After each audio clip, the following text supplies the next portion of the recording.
Hi there, welcome back to JD Answers. Today I'm going to install a micro USB hardwire kit. Now I'm going to install it for this dash cam I have in here. This one is a micro USB power port, and that's what I got the hardwire kit. And what I want to do is take advantage of the parking mode. So that's why I got this hardwire kit, and I'm going ahead and I'm going to show you step by step on how to install this hardwire kit into your vehicle. You might hear some noise in the background, which is my air conditioning, because right now it's at the time it's 107 degrees outside and it's very hot. So I got my air conditioning running here.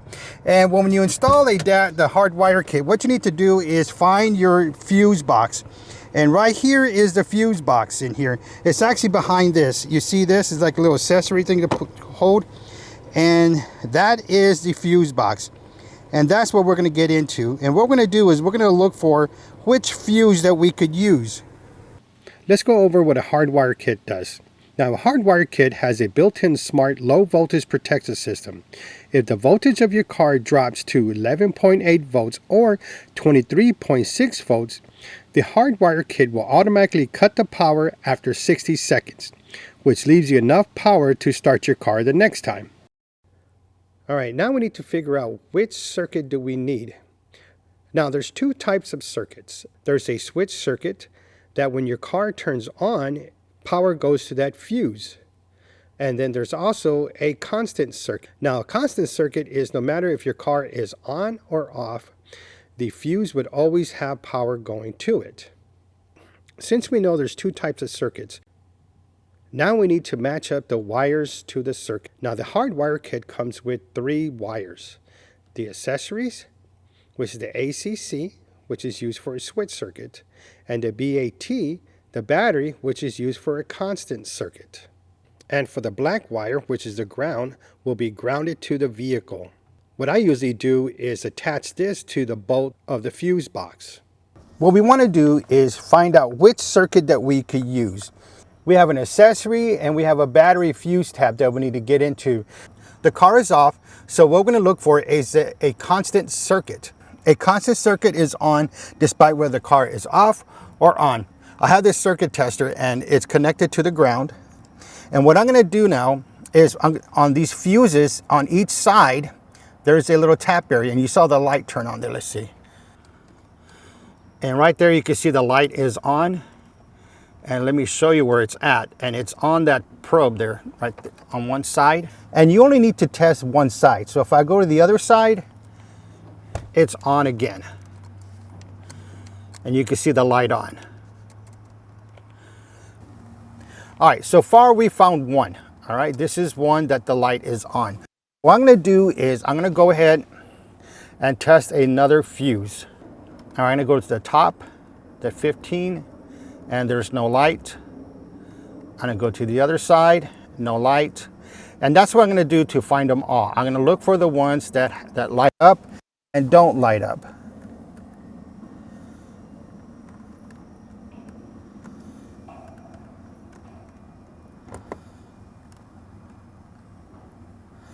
All right, we got another 15 amp fuse in the bottom here. All right, you see the light on?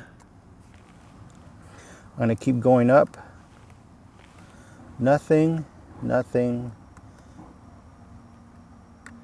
And remember, just one side, which we tested that one already. Here we go, we got another one.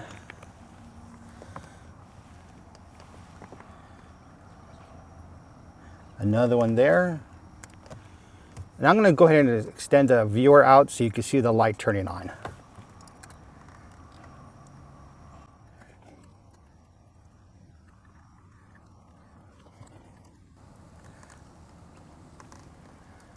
Got another one there. Okay, so we pretty much gone through all of these and we figure out which ones are working with the constant circuit. All right, so let's go ahead and check our diagram and we can see which ones we need.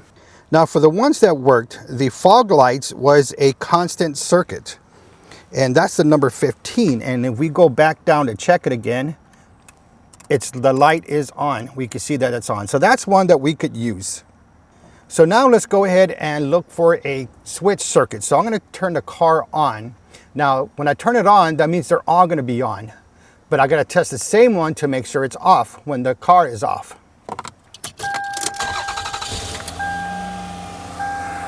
All right, I got the car on, so I'm gonna go ahead and start testing the fuses.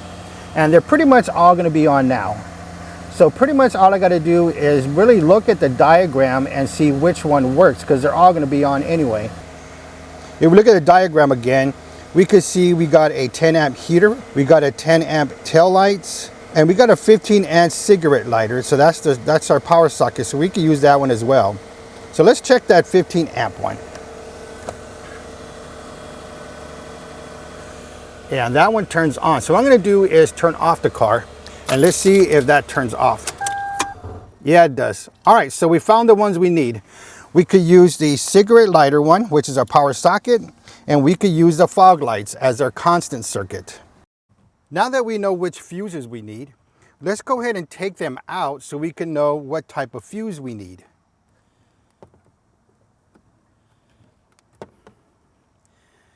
And here you go. Here's an example of the one we're going to need.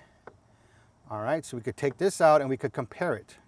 All right, so I got both fuses out. So the next thing is to figure out which types of fuse that we need.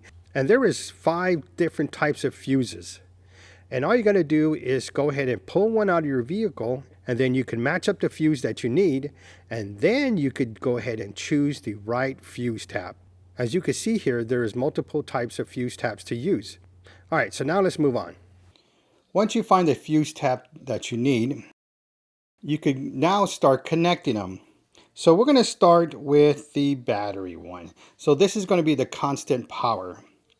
And what you do is you just get them and you line them up, and you just press them together, insert them, and that's it. You could bring down this cover more, but I think it's good. Then you get the other one, which is the accessory. Again, you get your fuse tab that you need. Put them together. Press them there. And if you want to make a tighter fit, you can now use the gripper here, and you could just grip these together, push down a little, push down. And you don't want to do too tight because you don't want to break them.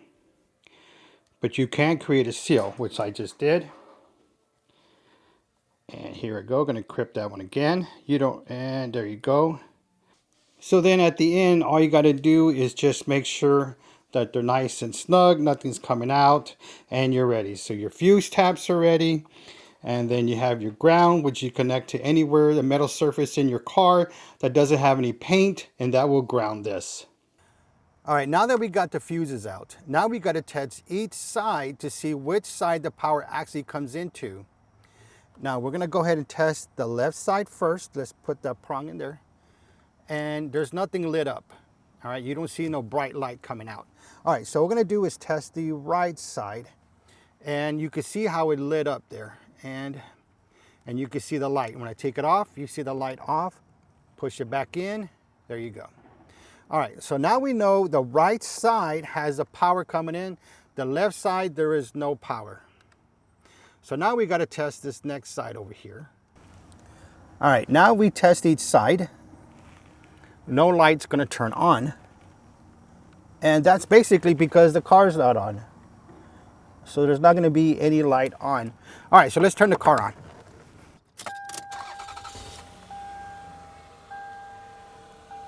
All right, I got my circuit tester. I'm going to test the left side first, and you don't see no brightness coming out.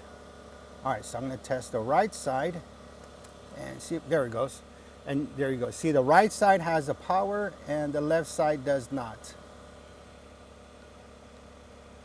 So we know which side the power is coming into.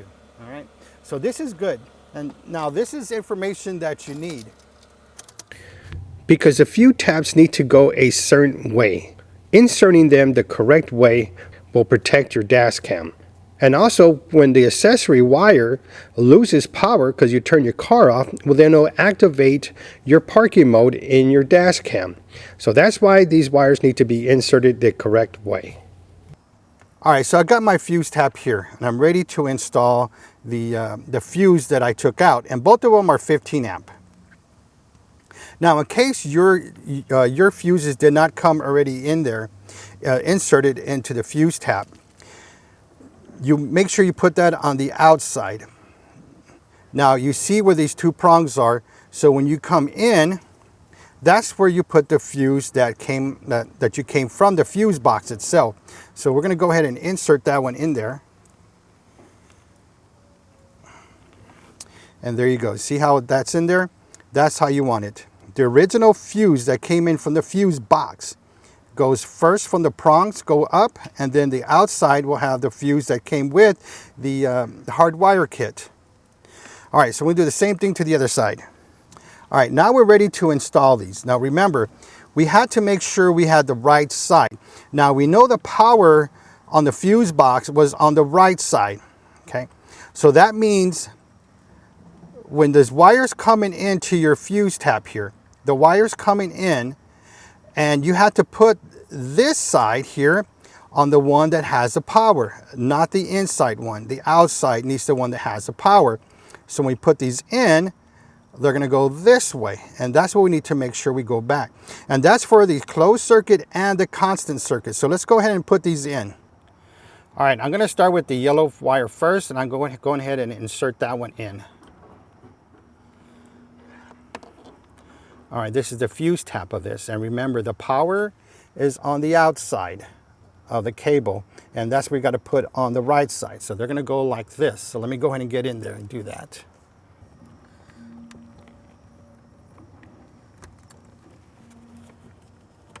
All right, just push that in there with your fingers. Now, once you put these in there, they're going to be really snug, so it's going to be really hard to take them out. You can take them out, but it'll be really snug in there. All right, so we got our first one in there. So now let's go ahead and put our constant one in there. And that one's going to be our red wire. All right, so let's go ahead and insert that one as well. All right, got it in there. All right, we got both of them in there. And you can see how the wire is going to the left on both of them. Again, because on the right side is the power, right side is the power, and that's why they're inserted that way. All right, so the next thing we got to do is ground this, and I'm going to ground it to the bolt that we used for our circuit tester.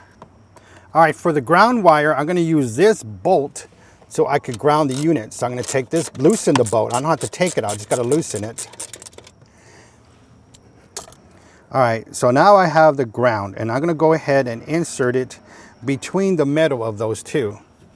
I have the ground here, and all I got to do is just put it in between, and then I tighten it up.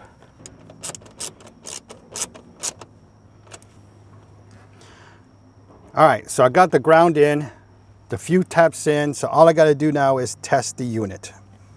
All right, we got everything plugged in. All we got to do now is test it. So I'm going to do is insert the power source in there, and we're going to see if it turns on, because remember, it has a battery source in there, the constant power going through, and there you go. It's on there. Now the yellow wire is when we turn off the car, even though it's off right now, it will turn this into parking mode, but you got to set that into your dash cam. And then on your G sensor settings, set it to high. That way you get all the alerts that you get from here, either somebody tapping on the window, somebody leaning on your car, or shopping cart that just basically hit your car. You'll get that all on the footage. Now next, I'm going to show you how to wire the car from the dash cam here, the hardwire kit, all the way to your dash cam, and I'll show that to you next. So now we're going to start from the top. Measure a distance that you think you would need for your dash cam, which for me I think it's going to be about right here, this much length. And then I'm going to go to, since I'm running the wire to the left, I'm going to put the wire on the right side of the rear view mirror. That way when it's going to the left, the rear view mirror the handle is holding it. So I'm going to put it about right here, and then underneath, I'm just going to push it in with my hands underneath the headliner. And that's going to start you off there. Now let's get a different angle. Now this is a perfect time to use that pry bar that came with the hardwire kit. So I'm going to put the cable against the headliner here. With this pry bar, I'm simply just going to push it in.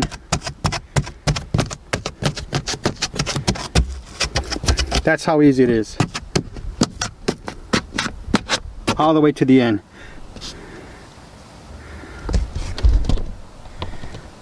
Now to the side, we have this A pillar here that we're simply just going to tuck the wire in. I'm going to clip it on this left side first. You see how I put this A pillar down? And then that way I could just slide this wire in. Alright, if you got some slack here, all I'm going to do is just pull it. Pull the wire, and then retuck. There it is. It's already all the way to the side here. So now let's change our angle. Okay, now that we're on the other side where we see the A pillar, you can see where I took it out here. All we're simply going to do is just tuck it in. Or you can simply just move this headline, this weather strip proof out. You don't have to pull it all the way out, just enough where you need to put the wire. I slid the wire in here. I could go ahead and now restart and put this weather strip back. And it simply just pops into place. Alright, before we put that all back, I want to go all the way to the bottom. So I'm going to pull this weather strip out a little bit more until the kick plate meets the side, which is right there. So again, I'm going to push the wire behind there, and where the kick plate comes in, I'm going to push it in between.